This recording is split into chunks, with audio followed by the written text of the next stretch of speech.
السلام علیکم ویورز، سب سے کنفیوزنگ ٹاپک کنڈیشنل سینٹینسز، لیکن ہمارا دعویٰ ہے اس ویڈیو کو مکمل بغیر سکپ کیے اگر آپ ایک دفعہ دیکھیں گے یہ ٹاپک بالکل آپ کے لیے آسان ہو جائے گا، انتہائی آسان لفظوں میں۔ کنڈیشنل سینٹینسز کون سے ہوتے ہیں؟ دو پارٹس پہ مشتمل ہوتے ہیں، ایک اف کلاز ہوتی ہے اور دوسرا مین کلاز ہوتی ہے۔ اف کلاز وہ ہوتی ہے جس میں کنڈیشن کا اظہار ہوتا ہے اور مین کلاز جس میں اس کا رزلٹ بیان کیا جاتا ہے۔ آج کا ٹاپک انتہائی دلچسپ ہونے جا رہا ہے، اس مفید ویڈیو کے لیے please give a big thumbs up, thank you so much. Let's know about conditionals. تو what actually happens، ایک کنڈیشن یہ ہو سکتی ہے کہ اصل میں کیا ہوا ہے، what could happen کیا ہو سکتا ہے مستقبل میں، دوسری کنڈیشن یہ ہو سکتی ہے۔ تیسری what we wish would happen، ہماری خواہش ہے کہ کاش ایسا ہو جاتا، اور چوتھی what might happened، کاش ایسا ہوا ہوتا، جو کہ ہمارا ادھورا خواب، ہماری ناممکن خواہش کا اظہار ہوتا ہے۔ تو یوں ثابت یہ ہوا کہ چار مختلف کنڈیشنز ہیں جو کہ ہم آج پڑھنے جا رہے ہیں اور سیکھنے جا رہے ہیں۔ Let's start our topic. Number 1 zero conditional, number 2 first conditional, number 3 second conditional اور نمبر 4 تھرڈ کنڈیشنل۔ تو آئیے اپنا موضوع سٹارٹ کرتے ہیں زیرو کنڈیشنل سے۔ اس کا سب سے پہلے سٹرکچر پہ غور کریں۔ ایف پلس پریزنٹ سمپل کوما پریزنٹ سمپل، تو اس سٹرکچر سے یہ فکرہ بنتا ہے۔ آئیے دیکھتے ہیں اس کا دائرہ ہائی کار کیا ہے۔ It refers to a situation that is always true or possible. It describes facts, habits or general truth. تو اس کا واضح طور پر مطلب یہ سمجھ آیا کہ یہ ایسی صورتحال کو واضح کرتا ہے جس میں ہمیشہ سچائی ہوتی ہے اور وہ ممکن ہوتی ہے۔ یہ کیا بیان کرتا ہے جی؟ یہ حقیقت کو بیان کرتا ہے، عادت کو بیان کرتا ہے اور ایسی عمومی سچائی کو بیان کرتا ہے جو ہر جگہ پہ اس کا نتیجہ ایک ہی نکلتا ہے۔ تو clearly means what actually happen, جو ہمیشہ ہو کے رہتا ہے اور وہی ہوتا ہے، یہ ان کو ظاہر کرتا ہے۔ اس کو زیرو کنڈیشنل سینٹینسز کہتے ہیں۔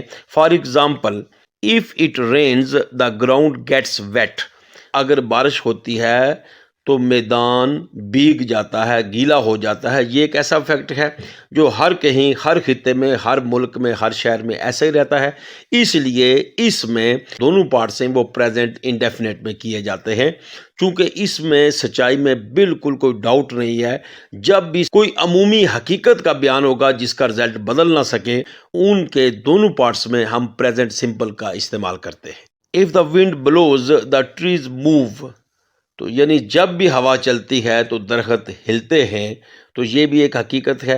if you heat ice it melts، جب کبھی آپ برف کو پگھلاتے ہیں تو وہ پگھل جاتی ہے، یہ بھی فیکٹ ہے۔ تو جب بھی فیکٹس کا اظہار ہوگا، جنرل ٹروتھ کا اظہار ہوگا، دونوں پارٹس میں فکرے پریزنٹ سمپل کے رہتے ہیں، پریزنٹ انڈیفینٹ کے ہوتے ہیں، اس لیے اس کو زیرو کنڈیشنل سینٹینسز کہا جاتا ہے۔ دوسری قسم کی طرف بڑھتے ہیں، فرسٹ کنڈیشنل۔ تو اس میں if پریزنٹ سمپل اور فیوچر سمپل، یعنی کہ پہلا پارٹ جو if والی کلاز ہے وہ پریزنٹ انڈیفینٹ میں ہوتی ہے، جبکہ دوسری کلاز کو فیوچر انڈیفینٹ میں کیا جاتا ہے۔ It refers to a situation that is possible or realistic. It describes the possibility، یعنی اس میں ایسے خواہشات کا یا حقائق کا بیان ہوتا ہے جو ممکن ہوتے ہیں۔ دوسرے لفظوں میں ایسے خواب جن کی تعبیر بدل بھی سکتی ہے، یعنی یہ سہانے خواب ہوتے ہیں، ہم جیسے سوچتے ہیں ان کی حقیقت بدل بھی سکتی ہے، یعنی کچھ ڈاؤٹس ہوتا ہے اس حقیقت میں، شک کی وجہ سے یہ دونوں پریزنٹ انڈیفینٹ میں یا پریزنٹ سمپل میں نہیں کیے جاتے۔ تو ایسی صورتحال جب بیان کی جائے، ایسے خواب کا اظہار کیا جائے، تو اس وقت if کلاز جو ہوتی ہے وہ پریزنٹ انڈیفینٹ میں ہوگی، جبکہ دوسرا پارٹ جو ہوگا فیوچر انڈیفینٹ میں بیان کیا جاتا ہے۔ تو clearly means what could happen, یعنی ایسا جو ہو سکتا ہے یا مستقبل میں ہو سکے گا۔ if you work hard you will pass، اگر آپ محنت کریں گے تو آپ پاس ہو جائیں گے۔ ان دونوں کو ہم پریزنٹ انڈیفینٹ میں تب کرتے اگر پاس ہونے کا پکی شورٹی کے ساتھ آپ کہہ سکتے ہوتے کہ یقینی بات ہے پاس ہو جائیں گے۔ دیگر عوامل اگر شامل کر دیے جائیں تو تمام تر محنت کے باوجود بھی رزلٹ میں ناکامی کا سامنا کیا جا سکتا ہے۔ تو اس شک کی بنیاد پر لہٰذا ایسی صورتحال میں پہلا پارٹ جو ہوتا ہے if کلاز وہ پریزنٹ میں کی جاتی ہے، جبکہ دوسرے پارٹ کو فیوچر انڈیفینٹ میں کیا جاتا ہے۔ مزید example, if you play well you will win the match، اگر آپ اچھا کھیلیں گے تو آپ میچ جیت جائیں گے. اس میں بھی تمام تر نیک تمناؤں کے ساتھ ساتھ سہانے خوابوں کے ساتھ ساتھ پھر بھی اس میں ڈاؤٹ شامل ہے. آپ اس کو جنرل ٹروتھ نہیں کہہ سکتے. ایسی صورتحال میں فرسٹ پارٹ پریزنٹ میں کیا جاتا ہے اور سیکنڈ فیوچر انڈیفینٹ میں کیا جاتا ہے.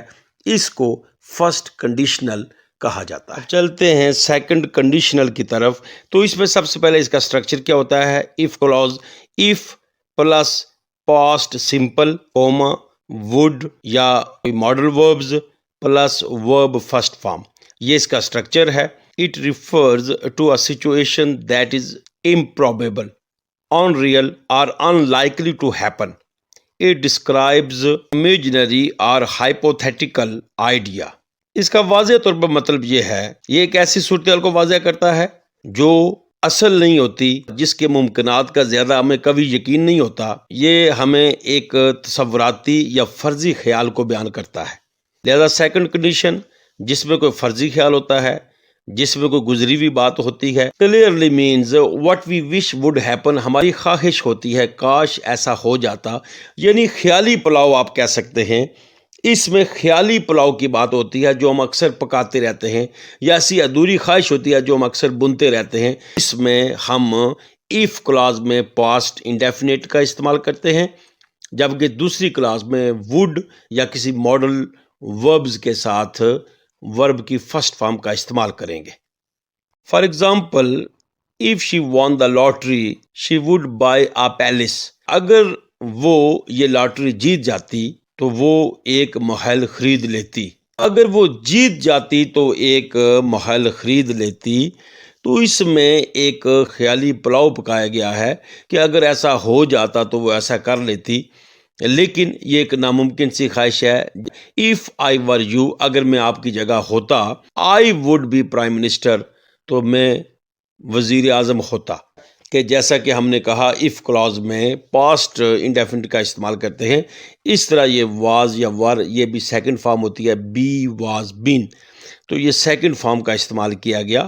لیکن یہ یاد رکھا جائے، چاہے آئی کا استعمال ہو، چاہے ہی کا استعمال ہو، چاہے دے کا استعمال ہو، ایف کلاز میں کبھی بھی واز کا استعمال نہیں کریں گے، ور لگایا جائے گا. ایف آئی ور یو، اگر میں آپ ہوتا، یعنی اگر میں آپ کی جگہ ہوتا. یہ ایک خیالی پلاؤ ہے، ماضی کی ادھوری خواہش ہے جو کہ پوری نہیں ہو سکی ہے اور فرضی بات کا اظہار کیا گیا ہے. ہمیشہ یہاں پر ور کا استعمال کیا جائے گا جب بھی ور سیکنڈ فارم میں بطور ورب استعمال ہوگا. تھرڈ کنڈیشنل، اس میں جو سٹرکچر ہے وہ ایف کلاز میں پاسٹ پرفیکٹ کا استعمال کیا جاتا ہے، جبکہ کوما کے بعد وڈ ہیو کے ساتھ پاسٹ پارٹیسپل یعنی کہ ورب کی تھرڈ فارم کا استعمال کیا جاتا ہے. It refers to a past situation, یہ ماضی کی ایک صورتحال کا حوالہ دیتا ہے. That is impossible to happen, جس کا ہونا ناممکنات میں سے ہوتا ہے، یعنی وہ خواہش اب کسی طور پر پوری نہیں ہو سکتی. اٹ ڈسکرائبز امپاسبلٹی، یعنی کہ یہ ناممکن چیز کا اظہار کرتا ہے. تو clearly means what might have happened, کاش ایسا ہو چکا ہوتا یا ہو جاتا، یعنی ایسا چکنا چور سپنا جو اب ہمارے لیے پچھتاوا بن کے رہ گیا ہو اور اب اس کا پورا ہونا ہر لحاظ سے ناممکن ہو. For example if I had won the match، اگر میں میچ جیت جاتا، I would have been the man of the match، تو میں مین آف دا میچ قرار پاتا. یعنی کہ نہ میچ وہ میں جیتا، نہ میں مین آف دا میچ ہوا. اس میں پچھتاوے کا اظہار ہوتا ہے کہ جس چیز پہ، جس خواہش کے ادھورا ہونے پر، اس خواب کے نامکمل ہونے پر ہمیں آج بھی پچھتاوا ہے. if you had studied، اگر تم پڑھ لیتے، اگر تم پڑھ چکے ہوتے، you would have passed your annual exam، تو یقیناً آپ اپنا سالانہ امتحان پاس کر لیتے. یعنی نہ آپ پڑھے تھے تو پاس بھی نہیں ہو سکے، لہذا اگر آپ نے کچھ پڑھ لیا ہوتا تو یقینی بات ہے آپ امتحان پاس کر لیتے. اب پچھتاوا ہے، اس پہ پشیمانی ہے اور یہ ریگریٹ کا اظہار کرتا ہے. امید ہے آپ کو ہماری ویڈیو پسند آئی ہوگی. اسی طرح کی پریکٹیکلی یوزفل ویڈیوز دیکھنے کے لیے ہمارے چینل کو لازمی سبسکرائب کریں. آپ کا بہت بہت شکریہ.